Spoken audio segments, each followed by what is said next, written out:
10:41, así es, escucharon la marca, la presentación, porque es momento de hablar de economía, porque la semana pasada fue tensa en la Cámara de Diputados y Diputadas para lograr el despacho del articulado del proyecto de ley de presupuesto que ahora va a pasar a segundo trámite legislativo en el Senado. Según explicó Hacienda respecto a los articulados aprobados, se establece que el concurso será obligatorio para realizar cualquier transferencia a una institución privada, con lo que en 2024 se terminará con las asignaciones directas, excepto por las que estén explícitas en la ley. Para eso vamos a conversar con un experto amigo de la casa, con don Emiliano Fuchs Jara, economista y profesor del Departamento de Gestión y Políticas Públicas, FAE-USACH, encargado de la plataforma de políticas públicas que levanta el Departamento de Ingeniería Eléctrica aquí en nuestra universidad. Así que le damos la bienvenida, profesor.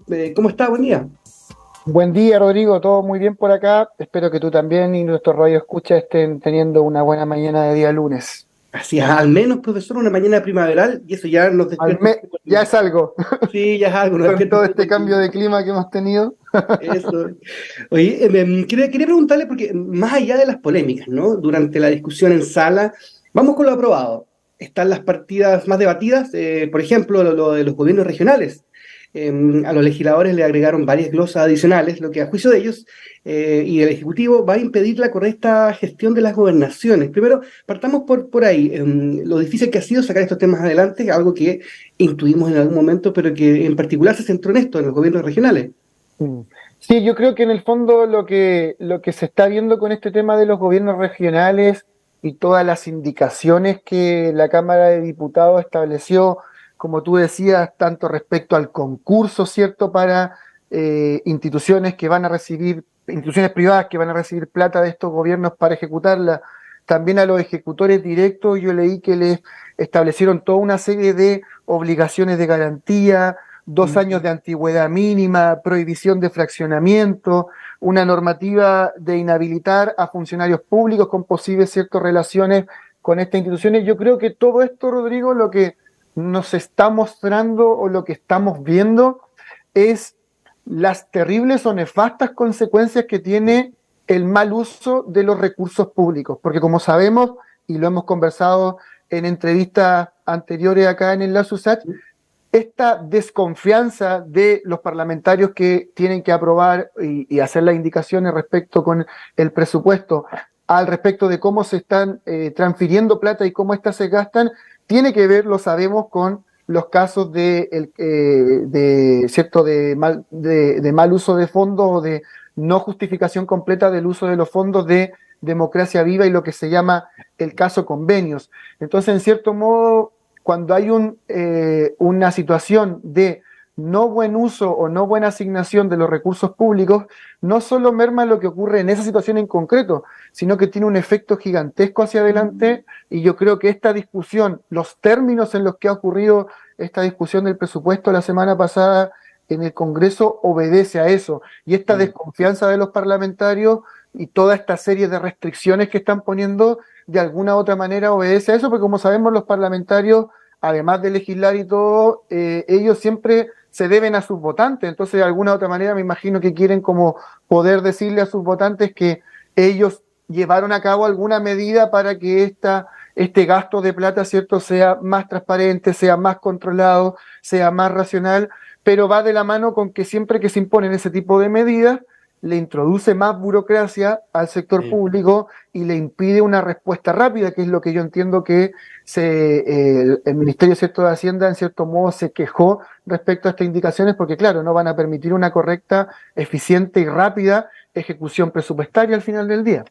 Claro, una especie como de blindaje frente a bien, como lo decía usted, profesor, con lo que ha ocurrido últimamente, pero finalmente los perjudicados son siempre los mismos, los beneficiarios de los programas, la gente que tampoco recibió los recursos que tenía que administrar, por ejemplo, Democracia Viva, y hoy día con un sistema que se hace mucho más pesado y mucho más lento. Exacto, de hecho, en las legislaciones que los distintos países llevan a cabo para los casos de corrupción, normalmente se analizan, ¿cierto?, los daños que el caso estableció, pero acá estamos como en la parte que es muy difícil de medir, que es como al final del día el daño que establecen a lo que conocemos como la fe pública. Entonces, como la fe pública de alguna otra manera quedó dañada, quedó mermada, ya en el presupuesto mismo el gobierno había hecho ese diagnóstico y había incorporado ciertas medidas de transparencia en el uso y en la aprobación de los recursos. Entonces, de alguna u otra manera, lo que estamos viendo es, en una expresión un poco informal, los coletazos de ese caso convenio en la parte legislativa, porque otra cosa van a ser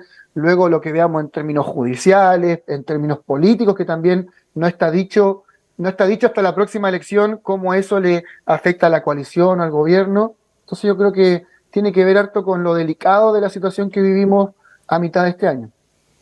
Así es, profesor. Y también nos gustaría saber y conocer por qué es tan relevante el rechazo que tuvo el artículo número 3 de este proyecto de ley que fija la solicitud de endeudamiento del fisco, ¿no? Este había sido rebajado de 19.500 millones de dólares a 16.500, en un 500. acuerdo que alcanzó, sí, la Comisión Especial Mixta, pero no se aprobó en esa instancia y no alcanzó el quórum. ¿Por qué es tan relevante? Exacto. Es relevante porque en el fondo lo que está fijando es la capacidad que tiene para endeudarse, ¿cierto? Como el permiso que tiene para endeudarse el Estado de Chile. Según lo que yo leí, pareciera que el hecho de que ese artículo no se votó tuvo que ver, al menos los diputados de derecha, Coloma, si no me equivoco, fue el que argumentó, con que no entendieron bien lo que estaban votando. Entonces pareciera que fue un malentendido que se va a buscar reponer en el Senado, pero sin embargo, como decía el ministro de Hacienda, Mario Marcel, el hecho de que ya en la discusión en, ¿cierto?, la Cámara de Diputados no se le haya dado ese permiso para endeudar y no haya, ¿cierto?, tenido el COE y no se haya votado, lleva a que para el mundo, ¿Mm? para los inversores, para los agentes económicos internacionales, como que en el fondo ellos no tienen por qué estar tan informados como tú, como yo, Rodrigo, de lo que pasó, ¿cierto? Y de que fue un malentendido y que por eso la derecha no votó. En el fondo lo que ellos ven es que Chile no tiene presupuesto asegurado o la ley de presupuesto no está teniendo el permiso necesario para poder endeudarse, lo cual a ojos del mundo te da para pensar mal, porque en el fondo tú dices, si los legisladores no le están dando ese permiso para endeudarse a un gobierno, por ejemplo, si vamos al caso de Estados Unidos, cuando Obama tuvo que ir a pedirle más permiso a los legisladores para endeudarse, era porque Estados Unidos estaba muy endeudado, en una situación de baja solvencia. Entonces de alguna otra manera para alguien que está, ¿cierto?, en otra parte del mundo y que está mirando lo que pasa en Chile y ve esa noticia, es una noticia mala porque en el fondo da para pensar mal respecto a la solvencia y a la generación de recursos que está llevando a cabo nuestro país. Entonces, más allá del malentendido que se argumentó al final de la sesión, al cual obedeció el que no se haya votado, aún así ese malentendido ya no genera un perjuicio. Todas las divisas, por ejemplo, el precio del dólar, que ya hace harto rato viene subiendo, el gobierno ha llevado a cabo medidas para mitigarlo, pero igual no está controlado, puede de alguna u otra forma verse afectado por distintas especulaciones que se pueden hacer a partir de que no se le haya dado el permiso al Ministerio de Hacienda como encargado, ¿cierto?, de las finanzas del país para adquirir ese nivel de endeudamiento. Y sobre todo considerando lo que decías tú, Rodrigo, de que ya el Ministerio de Hacienda había bajado el permiso que estaba pidiendo de 19 millones de dólares y medio, 19.000 millones de dólares y medio a 16.500. Entonces, claro, es algo bastante delicado. De hecho, hasta donde yo entiendo, a partir de lo que he leído, fue bastante la molestia por parte del oficialismo de que no se haya aprobado el artículo 3. Claro, y el subtexto es confuso y hasta peligroso, como bien dice usted, profesor. Y en medio de toda esta discusión de presupuesto, el ministro Marcel insistió en esta necesidad de legislar en la inteligencia económica.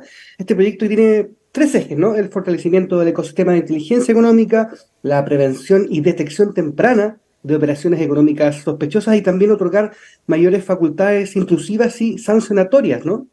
Exacto, exacto. Sí, yo creo que en cierto modo es clave, como que ahí lo que yo veo detrás de esa insistencia del ministro Marcel es un poco lo que estábamos conversando nosotros, de que dada esta suspicacia o esta sospecha que genera en la fe pública el caso convenio, claro, la ley de inteligencia económica en el fondo va a entregar mayores herramientas para poder investigar mejor estos casos. Por ejemplo, una de las partes de la ley tiene que ver con levantar el secreto bancario en ocasiones en las cuales sea racional hacerlo en pos de lograr una investigación más eficiente. Entonces, claro, en el fondo yo creo que ahí el ministro está haciendo la lectura parecida a la que hacemos nosotros de que, dado este contexto de sospecha respecto al uso de los recursos, a la fe pública, tener herramientas que permitan investigar ese tipo de situaciones con mucha mayor rigurosidad e incluir en una ley, cuando ya está normado, ¿cierto? Es distinto cómo se lo puede combatir, todos los inconvenientes que pueden haber asociados al mal uso de recursos, también en el sector privado, ¿cierto? Al uso deshonesto de los recursos. Claramente esta ley va en pos de, en cierto modo, modernizar al país. Y disculpa si me escapo un poco como de la pregunta propiamente tal, Rodrigo, pero todos sabemos que gran parte de lo que vimos que pasó en Chile en el 2019 con el estallido social, más allá de que han pasado mucha agua bajo el puente, ¿cierto? Un proyecto de constitución que no se aprobó, otro que vamos a votar. Al final del día, varios expertos lo han dicho, gran parte de ese estallido tuvo que ver con la idea de abusos que el ciudadano de a pie, como muchas veces se dice, siente constantemente por parte de las empresas, de las grandes empresas, de los peces gordos, ¿cierto? Como a veces se ocupa la expresión. Entonces yo siento que en el último tiempo toda esta institucionalidad que fortalece la persecución de los delitos económicos y el entregar mayores herramientas para el estudio de estos delitos, sin lugar a duda está modernizando nuestra economía. La economía no se moderniza solamente invirtiendo en tecnología, innovando, sino que necesitamos reglas claras del juego y herramientas claras para quienes tienen que hacer respetar esas reglas del juego, valga la redundancia, para que el juego económico funcione correctamente. Entonces, yo creo que es un avance bastante importante y a pesar de que, qué bueno que lo estemos conversando, de que en la prensa más del establishment no se habla tanto de esa ley o de la ley de delitos económicos que también hace poco se mandó al Congreso, eso está modernizando el país en su institucionalidad económica, lo cual es súper, súper positivo. Así, más encima, profesor, con lo que ocurrió ahora hace poco con los audios, ¿no? De Luis Exacto, exacto. Cualquier dejo de confianza que había en la gente común y corriente de a pie, que lo hace aún así más... Y sobre todo, Rodrigo, que viene desde, ¿cierto?, el Servicio de Impuestos Internos y la superintendencia que, precisamente, al menos yo que estudié mi formación original de Administración Pública, después me especialicé en Economía, cuando yo estudié Administración Pública acá en la USACH, y de hecho todavía ocurre, siempre el Servicio de Impuestos Internos, Contraloría, son puestos como ejemplos de buen funcionamiento del área pública. Entonces, yo creo que también nos desayunamos con este tema de los audios y con las sospechas que cierto hay detrás de lo que se dice en esos audios y de esta que pareciera que es como la punta, ¿cierto?, de un iceberg gigantesco, porque más encima introduce eso, que aquellas instituciones que las teníamos bien valoradas, la superintendencia que había surgido precisamente para regular ese tipo de cosas, que observemos este tipo, ¿cierto?, de comportamientos patológicos, claramente es un baldazo de agua fría. Entonces yo creo que toda institucionalidad que ayude a tener mayores herramientas para que las instituciones funcionen y funcionen bajo la probidad adecuada, siempre es bienvenido y mientras más se pueda acelerar el trámite, mejor. Así que estoy de acuerdo ahí con la insistencia que le pone el ministro Marcel. Profesor Emiliano Fuchs Jara, economista, profesor del Departamento de Gestión y Políticas Públicas de la FAE USACH, encargado de la plataforma de políticas públicas que levanta el Departamento de Ingeniería Eléctrica USACH también. Muchas gracias por su tiempo, por su claridad y también por su voluntad y que tenga una linda semana. No, siempre un placer venir acá a la Radio USACH, Rodrigo, así que tenga tú también muy buena semana y lo mismo para todos nuestros radioescuchas.